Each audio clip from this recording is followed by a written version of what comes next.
Canadians, we just got our ass handed to us when it comes to the Gordie Howe Bridge. Let me explain. Prime Minister, we're looking for more information on the deal to open the Gordie Howe Bridge. Oh, you want information? Well, here's some information. In 2012, we signed an agreement with the US that Canada is going to be building a bridge. $6.4 billion is what Canadians spent on building this bridge. So there's an old agreement and now there is a new agreement in place. So let's first talk about the old agreement. The old agreement was that Canada paid to build the entire bridge. That's $6.4 billion. Canada collected 100% of the toll revenue until it recovered all the money it spent on building that bridge. So only then, after Canada got paid back its $6.4 billion, would revenues be split with the US. Now, Canada had full authority over the tolls through the Windsor and Detroit Bridge Authority. All right, so to recap the new agreement, 2026, Canada still paid the entire $6.4 billion expense for that bridge. For the first 15 years, Canada is going to split net revenues with the US, and the US is going to put this money into a US-controlled economic development fund, which I'm going to get into in a bit. And now Canada uses its 50% to pay down that debt, and Canada still sets the tolls, but for the first 15 years, some larger toll charges require US review/consent. Now, that is the new agreement, but let's hear how our Prime Minister likes to wrap this around, and I'll give you some of my comments, concerns, and what I think about it. Well, let me say, first of all, that we're very pleased that the prospect of the bridge reopening later this month, or opening later this month. This is good for Canada, good for the United States.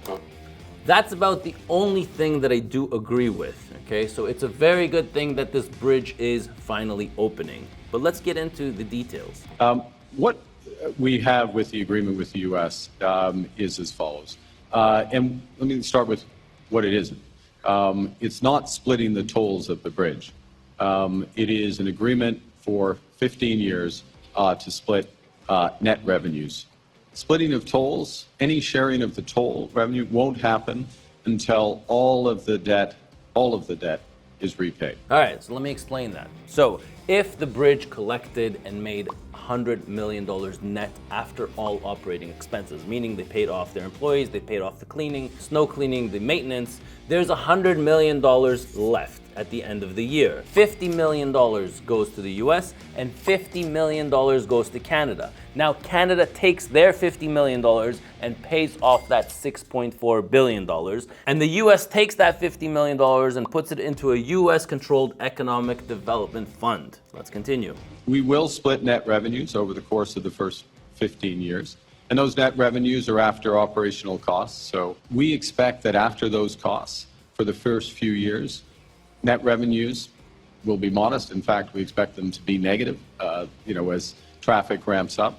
And what's been designed is an alignment of incentives so that when the splitting begins, all of the portions that go to the U.S. government will be reinvested in economic development, regional economic development in the area, the U.S. side of the area, obviously, which is pro-cyclical. It reinforces more traffic, higher revenues, more investment, and that's the way it moves forward. So what he's trying to say is a bunch of BS. Why do I think that? Because this whole pro-cyclical that he uses, that is going to be reinvested and therefore cause more traffic on the border, Michigan can decide to spend their money on housing projects. They can decide to spend their money on upgrading their parks and neighborhood improvements. They can decide to spend their money on local restaurants and retail stores, which has absolutely nothing to do with building more traffic. This is a way of spinning it, a load of with a nice bow on top. No sharing of tolls until all the debt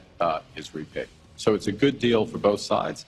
It gets things moving, and that's in the spirit of today's announcement, which is to get things moving. So to get things moving, we gave up 50% of net proceeds on something that should have been 100% ours, and only after the $6.4 billion was to be paid off, then we were supposed to split net revenues. The deal, some sources to us and to Bloomberg and Reuters are saying it's a 50% split, I guess, once the sharing starts happening.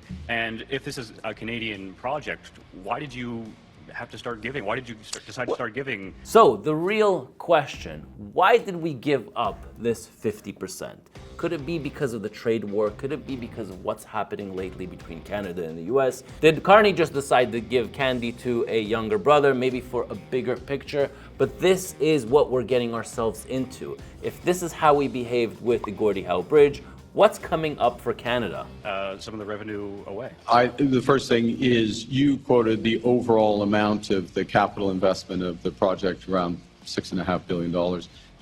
What we're talking about is very modest relative to the size of that. Very modest, 50%, very modest. I mean, imagine walking into a bank today, telling them that you want $6.4 billion investments is something very modest. Canada did not have $6.4 billion sitting in the bank account. Instead, the federal government borrowed money by issuing Government of Canada bonds. We used general tax revenues. And the way that they did it was by spreading the investment over multiple years from 2018 all the way to 2026. So who paid for the bridge? Well, obviously Canadian taxpayers financed the bridge through the federal government's borrowing and revenues. I'm going to repeat myself, but I think it's an important point that it's aligned, the incentives are aligned here because the reinvestment in regional economic development. Again, reinvestment into regional economic development. So like I said, does not necessarily mean more traffic, does not necessarily mean that they need to invest it in manufacturing plants that are going to create more cross-border trade. No, that's not what it means. Mainly the Michigan side. That's obviously good for Michigan, but it's also good for Canada because it's going to reinforce the traffic. So we see the incentive alignment is a reasonable discussion. It's a good deal for Canada, good for the U.S., and it's great for both countries to have this bridge open, and we're looking forward to it. Yes, it is great for both countries to have this bridge open, but at what cost? What did we just give up to the US in order to have this bridge open? And why did we need to get into a new agreement in 2026 when the original agreement in 2012 should technically hold up? Well, now you have the facts. What are your thoughts about giving up 50% of our net proceeds over the next 15 years? This is our prime minister that's going to be renegotiating CUSMA. I don't know about you guys, but my entire life is dependent on cross-border trade. And this, honestly, makes me extremely nervous on Canada's future. But I'd love to hear your opinion.